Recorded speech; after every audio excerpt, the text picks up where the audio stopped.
माँ Maithili records Rampatti singing by Pankaj Pandya.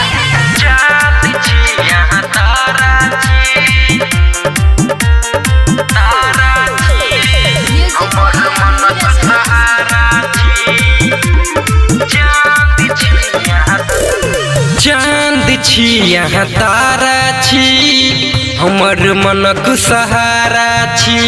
चांद छी यहाँ तारा छी हमर मनक सहारा छी। रूप के वर्णन लागय जना, रूप के वर्णन लागय जना जना ओही दुनिया सारा छी।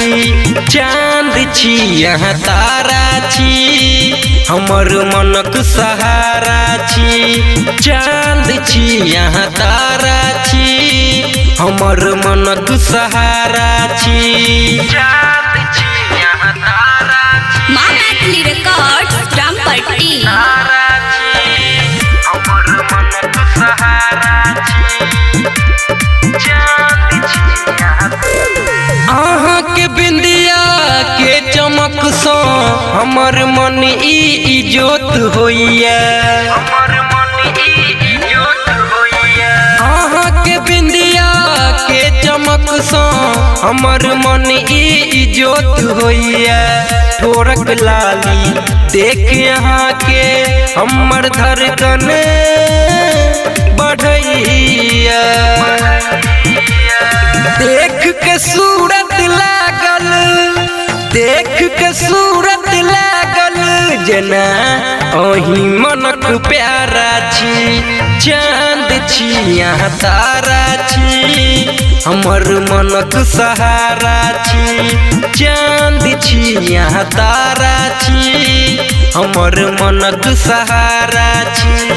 चांद छी यहाँ तारा छी सिंगिंग बाय पंकज पांड्या। हमर मनक सहारा छी। चांद छी यहाँ बोली यहाँ के कोयल सन जना गूंजे गीत कहीं।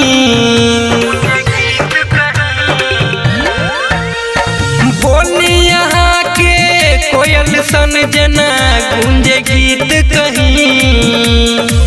फूल के महक बरसा के रिमझिम सब कुछ छी यहीं। आहाँ प्रेमक सागर, आहाँ प्रेमक सागर हम ओई के किनारा छी। चांद छी यहाँ तारा छी हमर मनक सहारा छी। चांद छी यहाँ तारा छी हमर मनक सहारा छी। माँ मैथिली रिकॉर्ड्स